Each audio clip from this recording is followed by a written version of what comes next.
أعوذ بالله من الشيطان الرجيم. بسم الله الرحمن الرحيم. ألف لام را، تلك آيات الكتاب المبين. إنا أنزلناه قرآنا عربيا لعلكم تعقلون. نحن نقص عليك أحسن القصص بما أوحينا إليك هذا القرآن وإن كنت من قبله لمن الغافلين. إذ قال يوسف لأبيه يا أبت إني رأيت 11 كوكبا والشمس والقمر رأيتهم لي ساجدين. قال يا بني لا تقصص رؤياك على إخوتك فيكيدوا لك كيدا، إن الشيطان للإنسان عدو مبين. وكذلك يجتبيك ربك ويعلمك من تأويل الأحاديث ويتم نعمته عليك وعلى آل يعقوب كما أتمها على أبويك من قبل إبراهيم وإسحاق، إن ربك عليم حكيم. لقد كان في يوسف وإخوته آيات للسائلين،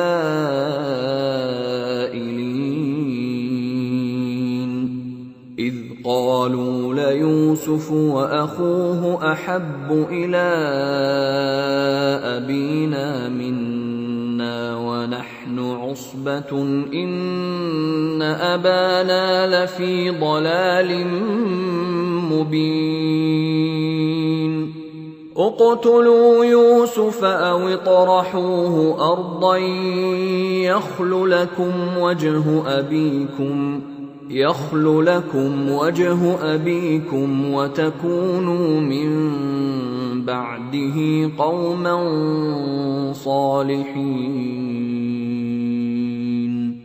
قال قائل منهم لا تقتلوا يوسف وألقوه في غيابة الجب يلتقطه بعض السيارة إن كنتم فاعلين. قالوا يا أبانا ما لك لا تأمنا على يوسف وإنا له لناصحون. أرسله معنا غدا يرتع ويلعب وإنا له لحافظون.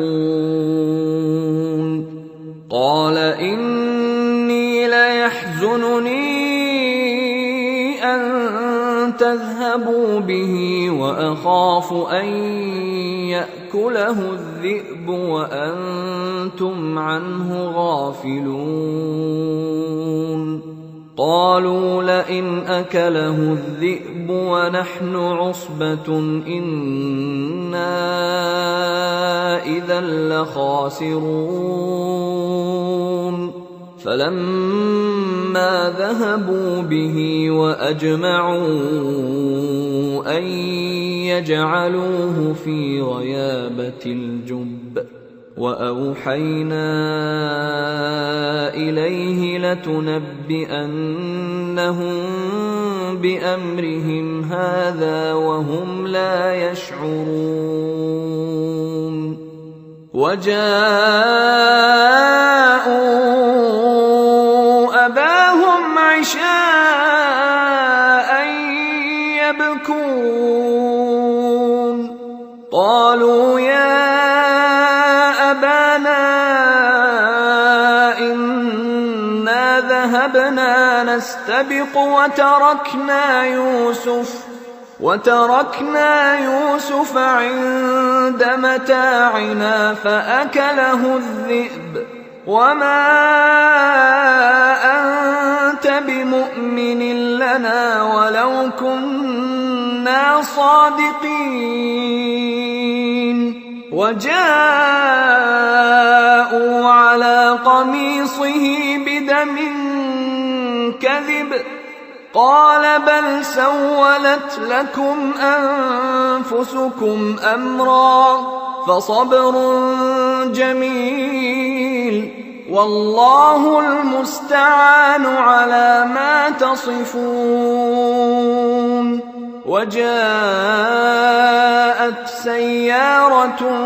فأرسلوا واردهم فأدلى دلوه قال يا بشرى هذا غلام وأسروه بضاعة والله عليم بما يعملون وشروه بثمن بخس دراهم معدودة وكانوا فيه من الزاهدين وقال الذي اشتراه من مصر لامرأته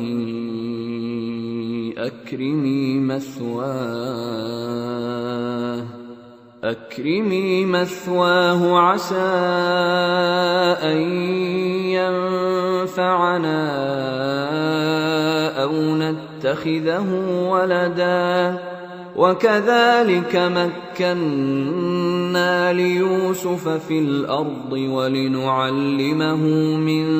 تأويل الأحاديث والله غالب على أمره ولكن أكثر الناس لا يعلمون ولما بلغ أشده آتيناه حكما وعلما وكذلك نجزي المحسنين وراودته التي هو في بيتها عن نفسه وغلقت الأبواب وقالت هيت لك قال معاذ الله إنه ربي أحسن مثواي إنه لا يفلح الظالمون ولقد همت به وهم بها لولا أن رأى برهان ربه كذلك لنصرف عنه السوء والفحشاء إنه من عبادنا المخلصين واستبق الباب وقدت قميصه من دبر وألف يا سيدها لدى الباب قالت ما جزاء من أراد بأهلك سوءا إلا أن يسجن أو عذاب أليم قال هي راودتني عن نفسي وشهد شاهد من أهلها إن كان قميصه قد من قبل فصدقت وهو من الكاذبين وإن كان قميصه قد من دبر فكذبت وهو من الصادقين فلما رأى قميصه قد من دبر قال إنه من كيدكن إن كيدكن عظيم. يوسف أعرض عن هذا واستغفري لذنبك إنك كنت من الخاطئين. وقال نسوة في المدينة امرأة العزيز تراود فتاها عن نفسه قد شغفها حبا إنا لنراها في ضلال مبين. فلما سمعت بمكرهن أرسلت إليهن وأعتدت لهن متكأ وآتت كل واحدة منهن سكينا وقالت اخرج عليهن. فلما رأينه أكبرنه وقطعن أيديهن وقلن حاش لله ما هذا بشرا إن هذا إلا ملك كريم. قالت فذلكن الذي لمتنني فيه ولقد راودته عن نفسه فاستعصم ولئن لم يفعل ما آمره ليسجنن وليكونن من الصاغرين. قال رب السجن أحب إلي مما يدعونني إليه وإلا تصرف عني كيدهن أصب إليهن وأكن من الجاهلين. فاستجاب له ربه فصرف عنه كيدهن إنه هو السميع العليم. ثم بدا لهم من بعد ما رأوا الآيات ليسجننه حتى حين. ودخل معه السجن فتيان قال أحدهما إني أراني أعصر خمرا وقال الآخر إني أراني أحمل فوق رأسي خبزا تأكل الطير منه نبئنا بتأويله إنا نراك من المحسنين. قال لا يأتيكما طعام ترزقانه إلا نبأتكما بتأويله قبل أن يأتيكما ذلكما مما علمني ربي إني تركت ملة قوم لا يؤمنون بالله وهم بالآخرة هم كافرون واتبعت ملة آبائي إبراهيم وإسحاق ويعقوب ما كان لنا أن نشرك بالله من شيء ذلك من فضل الله علينا وعلى الناس ولكن أكثر الناس لا يشكرون يا صاحبي السجن أأرباب متفرقون خير أم الله الواحد القهار ما تعبدون من دونه إلا أسماء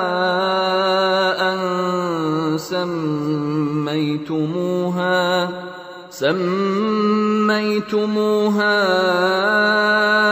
أنتم وآباؤكم ما أنزل الله بها من سلطان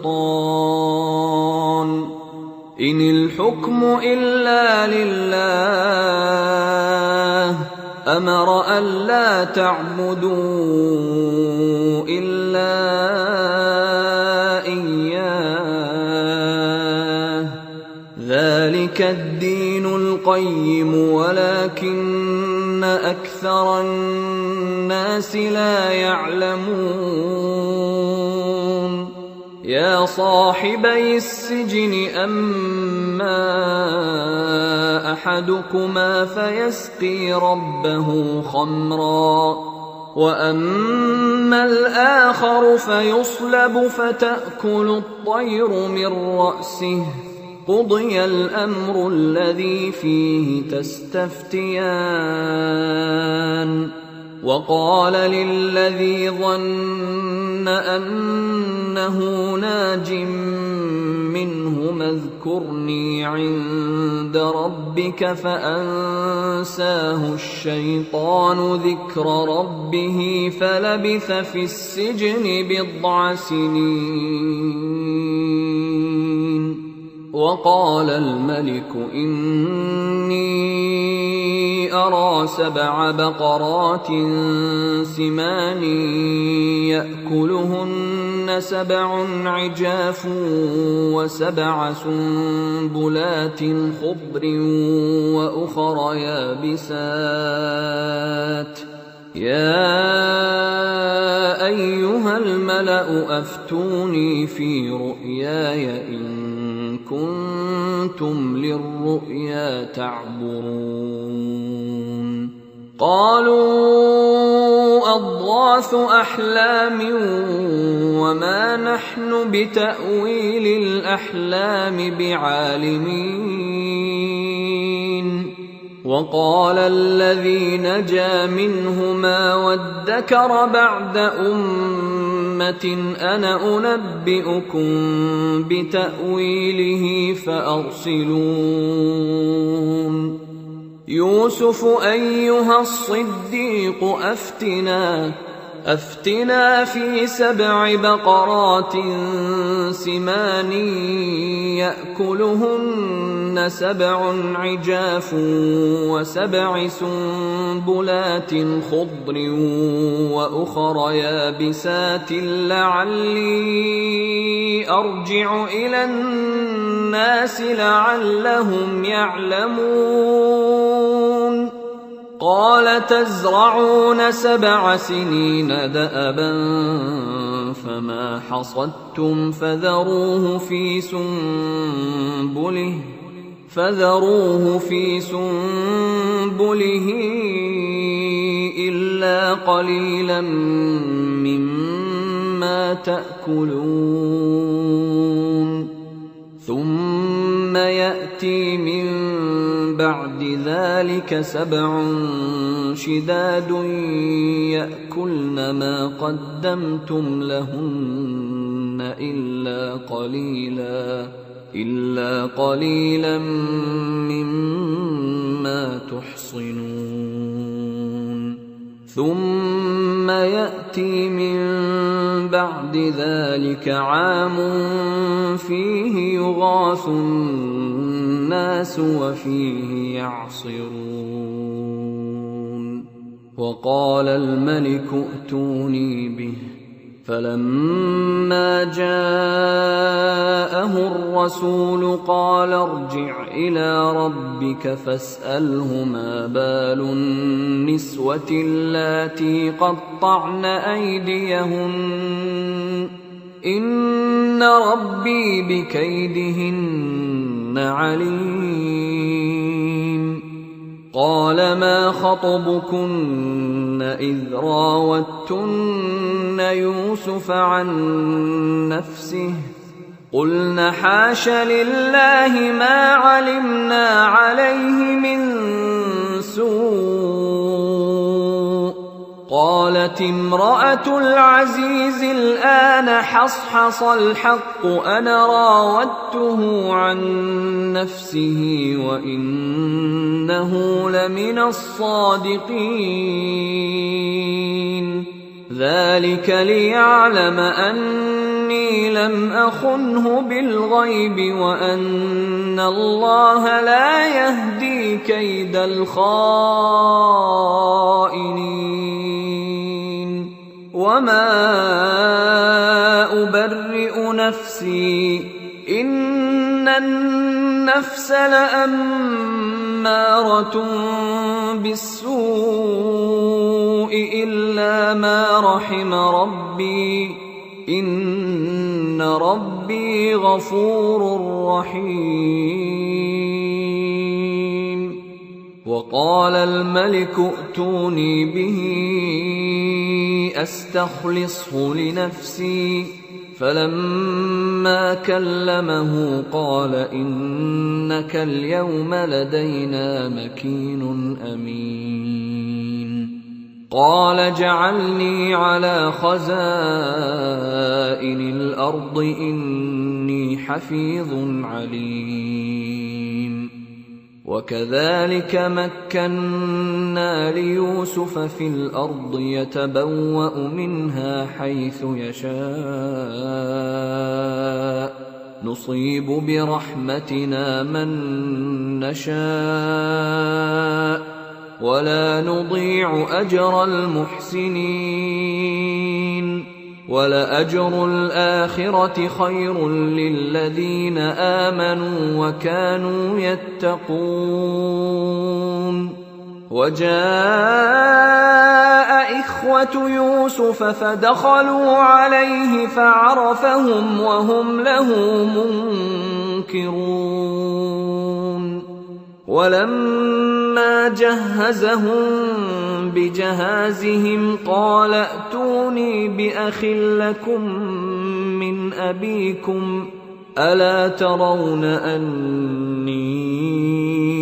أوفي الكيل وأنا خير المنزلين. فإن لم تأتوني به فلا كيل لكم عندي ولا تقربون. قالوا سنراود عنه أباه وإنا لفاعلون. وقال لفتيانه جعلوا بضاعتهم في رحالهم لعلهم يعرفونها إذا انقلبوا إلى أهلهم لعلهم يرجعون. فلما رجعوا إلى أبيهم قالوا يا أبانا منع منا الكيل فأرسل معنا أخانا نكتل وإنا له لحافظون. قال هل آمنكم عليه إلا كما أمنتكم على أخيه من قبل فالله خير حافظا وهو أرحم الراحمين. ولما فتحوا متاعهم وجدوا بضاعتهم ردت إليهم قالوا يا أبانا ما نبغي هذه بضاعتنا ردت إلينا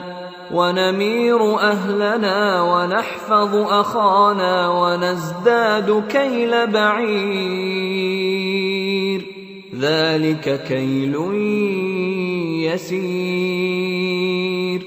قال لن أرسله معكم حتى تؤتون موثقا من الله لتأتونني به إلا أن يحاط بكم فلما آتوه موثقهم قال الله على ما نقول وكيل وقال يا بني لا تدخلوا من باب واحد وادخلوا من أبواب متفرقة وما أغني عنكم من الله من شيء إن الحكم إلا لله عليه توكلت وعليه فليتوكل المتوكلون ولما دخلوا من حيث أمرهم أبوهم ما كان يغني عنهم من الله من شيء إلا حاجة في نفس يعقوب قضاها وإنه لذو علم لما علمناه ولكن أكثر الناس لا يعلمون ولما دخلوا على يوسف آوى إليه أخاه قال إني أنا أخوك فلا تبتئس بما كانوا يعملون فلما جهزهم بجهازهم جعل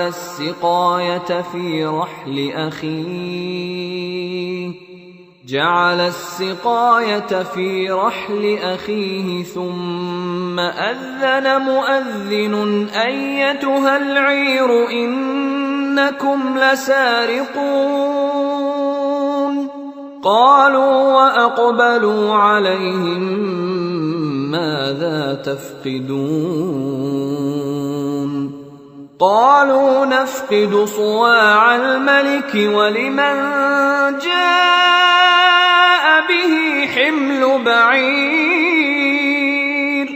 ولمن جاء به حمل بعير وأنا به زعيم قالوا تالله لقد علمتم ما جئنا لنفسد في الأرض وما كنا سارقين قالوا فما جزاؤه إن كنتم كاذبين قالوا جزاؤه من وجد في رحله فهو جزاؤه كذلك نجزي الظالمين فبدأ بأوعيتهم قبل وعاء أخيه ثم استخرجها من وعاء أخيه كذلك كدنا ليوسف ما كان ليأخذ أخاه في دين الملك إلا أن يشاء الله نرفع درجات من نشاء وفوق كل ذي علم عليم قالوا إن يسرق يسرق فقد سرق أخ له من قبل فأسرها يوسف في نفسه ولم يبدها لهم قال أنتم شر مكانا والله أعلم بما تصفون قالوا يا أيها العزيز إن له أبا شيخا كبيرا فخذ أحدنا مكانه إنا نراك من المحسنين قال معاذ الله أن نأخذ إلا من وجدنا متاعنا عنده إنا إذا لظالمون فلما استيئسوا منه خلصوا نجيا قال كبيرهم ألم تعلموا أن أباكم قد أخذ عليكم موثقا من الله ومن قبل ما فرطتم في يوسف فلن أبرح الأرض حتى يأذن لي أبي أو يحكم الله لي وهو خير الحاكمين ارجعوا إلى أبيكم فقولوا يا أبانا إن ابنك سرق وما شهدنا إلا بما علمنا وما كنا للغيب حافظين واسأل القرية التي كنا فيها والعير التي أقبلنا فيها وإنا لصادقون قال بل سولت لكم أنفسكم أمرا فصبر جميل عسى الله أن يأتيني بهم جميعا إنه هو العليم الحكيم وتولى عنهم وقال يا أسفا على يوسف وابيضت عيناه من الحزن فهو كظيم قالوا تالله تفتأ تذكر يوسف حتى تكون حرضا أو تكون من الهالكين قال إنما أشكو بثي وحزني إلى الله وأعلم من الله ما لا تعلمون يا بني يذهبوا فتحسسوا من يوسف وأخيه ولا تيأسوا من روح الله إنه لا ييأس من روح الله إلا القوم الكافرون فلما دخلوا عليه قالوا يا أيها العزيز مسنا وأهلنا الضر وجئنا ببضاعة مزجاة فأوف لنا الكيل وتصدق علينا إن الله يجزي المتصدقين قال هل علمتم ما فعلتم بيوسف وأخيه إذ أنتم جاهلون قالوا أئنك لأنت يوسف قال أنا يوسف وهذا أخي قد من الله علينا إنه من يتق ويصبر فإن الله لا يضيع أجر المحسنين قالوا تالله لقد آثرك الله علينا وإن كنا لخاطئين قال لا تثريب عليكم اليوم يغفر الله لكم وهو أرحم الراحمين اذهبوا بقميصي هذا فألقوه على وجه أبي يأت بصيرا وأتوني بأهلكم أجمعين ولما فصلت العير قال أبوهم إني لأجد ريح يوسف لولا أن تفندون قالوا تالله إنك لفي ضلالك القديم فلما أن جاء البشير ألقاه على وجهه فارتد بصيرا قال ألم أقل لكم إني أعلم من الله ما لا تعلمون قالوا يا أبانا استغفر لنا ذنوبنا إنا كنا خاطئين قال سوف أستغفر لكم ربي إنه هو الغفور الرحيم فلما دخلوا على يوسف آوى إليه أبويه وقال ادخلوا مصر إن شاء الله آمنين ورفع أبويه على العرش وخروا له سجدا وقال يا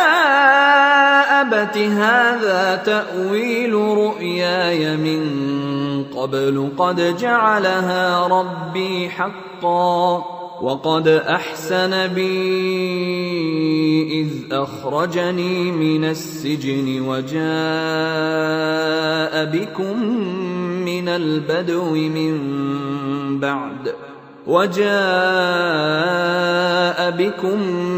البدو من بعد أن نزغ الشيطان بيني وبين إخوتي إن ربي لطيف لما يشاء إنه هو العليم الحكيم رب قد آتيتني من الملك وعلمتني من تأويل الأحاديث فاطر السماوات والأرض أنت وليي في الدنيا والآخرة توفني مسلما وألحقني بالصالحين ذلك من أنباء الغيب نوحيه إليك وما كنت لديهم إذ أجمعوا أمرهم وهم يمكرون وما أكثر الناس ولو حرصت بمؤمنين وما تسألهم عليه من أجر إن هو إلا ذكر للعالمين وكأي من آية في السماوات والأرض يمرون عليها وهم عنها معرضون وما يؤمن أكثرهم بالله إلا وهم مشركون أفأمنوا أن تأتيهم غاشية من عذاب الله أو تأتيهم الساعة بغتة وهم لا يشعرون قل هذه سبيلي أدعو إلى الله على بصيرة أنا ومن اتبعني وسبحان الله وما أنا من المشركين وما أرسلنا من قبلك إلا رجالا نوحي إليهم من أهل القرى أفلم يسيروا في الأرض فينظروا كيف كان عاقبة الذين من قبلهم ولدار الآخرة خير للذين اتقوا أفلا تعقلون حتى إذا استيأس الرسل وظنوا أنهم قد كذبوا جاءهم نصرنا فنجي من نشاء ولا يرد بأسنا عن القوم المجرمين لقد كان في قصصهم عبرة لأولي الألباب ما كان حديثا